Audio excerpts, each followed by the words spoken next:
নৃত্যকলা বিভাগের অনুষ্ঠান ছিল এটা। ওইদিকে ইসলামী ছাত্র শিবির অপরাজয় বাংলার সামনে শুভেচ্ছা বোধ বসিয়েছে ভর্তি হতে আসা শিক্ষার্থীদের শুভেচ্ছা বিনিময়ের জন্য। পাশেই ছাত্রদল ও ইসলামী ছাত্র আন্দোলনের বুথ বসানো হয়েছে। নৃত্যকলা যাত্রা এই বুথের সামনে দিয়ে নৃত্য করতে করতে গিয়েছে। চালাই দেন সোসাইটি এটাকে এখন শিবিরের আয়োজন বলে চালাই দিচ্ছে। শিবিরের বিরুদ্ধে চালানো সকল হীন প্রচেষ্টা ইনশাআল্লাহ আল্লাহ ব্যক্ত করবেন। আপনি দিন দিন বাচ্চা হচ্ছে, আগে বড় হন, সাথে প্রচুর শাক খান। দাবি কর্মসূচি নাসার আয়োজনে শিবির নয়, ঢাকা বিশ্ববিদ্যালয়ের নৃত্যকলা বিভাগ সামাজিক মাধ্যমে নৃত্য পরিবেশন একটি ভিডিও শেয়ার করে বলা হচ্ছে এর আয়োজক বাংলাদেশ ইসলামী ছাত্র। তবে যাচাই দেখা হচ্ছে নাচের আয়োজন শিবির নয়। ঢাকা বিশ্ববিদ্যালয় নৃত্যকলা বিভাগের চেয়ারপারসন তামান্না রহমান জানিয়েছেন, আন্তর্জাতিক নৃত্যশিল্পী দিবস উপলক্ষে নৃত্যকলা বিভাগের একটি র্যালির আয়োজন করে নাচের এই দৃশ্য সেই কর্মসূচির অংশ। আপনার আইকিউ দেখে আমি বিস্তারিত না জেনে পোস্ট করলে যা হয় আর কি। আসলে কি বলবো, আপনিও দিন দিন গুজব লীগের মতে হাঁটছেন। এই ভিডিও সম্পর্কে বিস্তারিত জানিয়ে পোস্ট করেন, তাইলে বুঝতেন। হালাল ড্যান্সি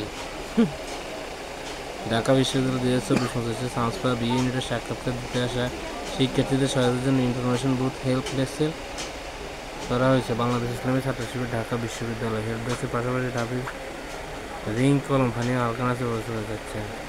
আসুন শব্দ শিখি, নাচ গানের আসর। আমরা আরো কয়েকটা দেখবো ইনশাআল্লাহ।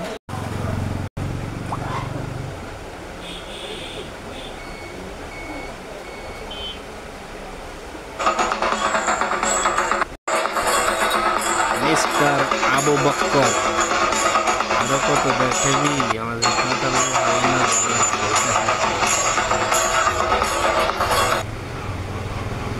গুজব কীভাবে ছড়ায় একটু চিন্তা করে দেখেন। নৃত্যকলা বিভাগের একটা অনুষ্ঠান ছিল আজ, আন্তর্জাতিক নৃত্যকলা দিবস উপলক্ষে ক্যাম্পে যারা নৃত্য যাত্রা করে বিভিন্ন জায়গায় পৌঁছায়। এরকম পরিচিত শিবির অপরাজয় বাংলার সামনে শুভেচ্ছা বোধ বসিয়েছে ভর্তিচ্ছ শিক্ষার্থীদের সাথে শুভেচ্ছা বিনিময়ে ছোটোখাটো সহযোগিতা করার অভিপ্রায়। পাশেই ছাত্র দলে ইসলামী ছাত্র আন্দোলনে বুথ বসানো হয়েছে। নৃত্যকলা যাত্রা এই বুথের সামনে দিয়ে নৃত্য করতে গিয়েছে। মজার ছলে তামজিদ ইসলাম নৃত্যযাত্রাকে শিবিরের আয়োজন বলে ফেসবুকে পোস্ট করে, আর সেটা নিয়ে এগুলো শুরু হয় গেছে শোরগোল। বিষয়টা হলো কেউ কাউকে ছাড় দিতে চায় না, কোনো ধরনের বিচার বিবেচনা ছাড়া। তার হালকা ও আজাদ আর মাফি না জেনে মানুষের নামে বাবাই ন্যূনতম জ্ঞান থাকা দরকার। এটা শিবিরের একটি ইনফরমেশন বুথ। চারুকলা শিক্ষার্থীরা এখানে তাদের অনুষ্ঠান দেখাচ্ছে। জামাশের জান্নাতের বাগান হালকা একটু আনন্দ উল্লাস করছে। সিন্নি লীগের কোনো কাজ নেই, অশিক্ষিত আওয়ামী লীগের দালাল ব্যানারে কি লেখা আছে? আরে ক্ষমতা দরকার, ধর্মকর্ম যেদিকে দেখ তাদের সুবিধা কি বলে গুজব কী ব্যাপার একটু চিন্তা করে দেখেন। আপনি সম্ভবত গুজবে বিশ্বাসী, নিজের চোখে দেখে এগুলো রটাচ্ছেন। স্টলকে নিত্যরঙ্গ শিক্ষার্থীদের শিবিরের সাথে তুলনা করলেন। রাস্তার পাশে কে কী করলো, এটা কি সংগঠনের দায়িত্বের মধ্যে পড়ে?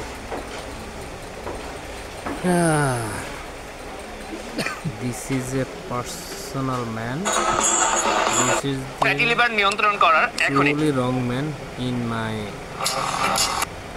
This is a truly wrong man in my Laksham. Mohanganj আসলে বাংলাদেশ সিন্নি প্রতারণার শিকার হয়ে এবং ওয়ার্ক পারমিট ভিসার মেয়াদ না থাকায় সৌদি আরব বলকে জীবন দিয়ে দেব।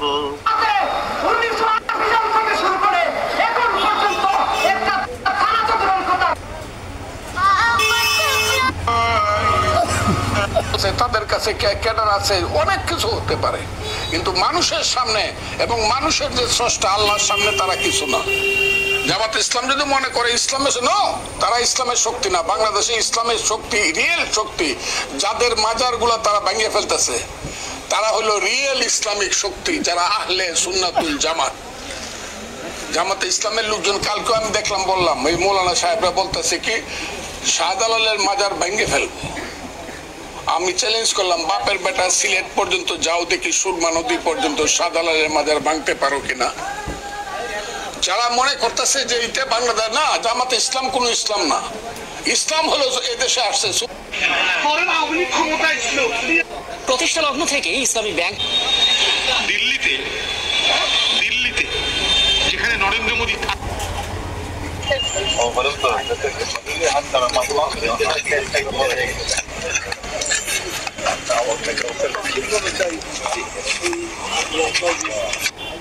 আমাদের আহলে সুন্নতের যে প্রোগ্রাম আছে ওখান থেকে রাতে আসছে, আসার পরে সকালবেলা ফজরের নামাজ পড়ে তারা দুইজন ছিলেন। চিৎকার করি না, আমি অনেক সাহায্য করে যাচ্ছি, একটা দিকে তো এটা যদি অবহেলা আপনাকে ছিল শাহজালাল ভাই কই? আমরা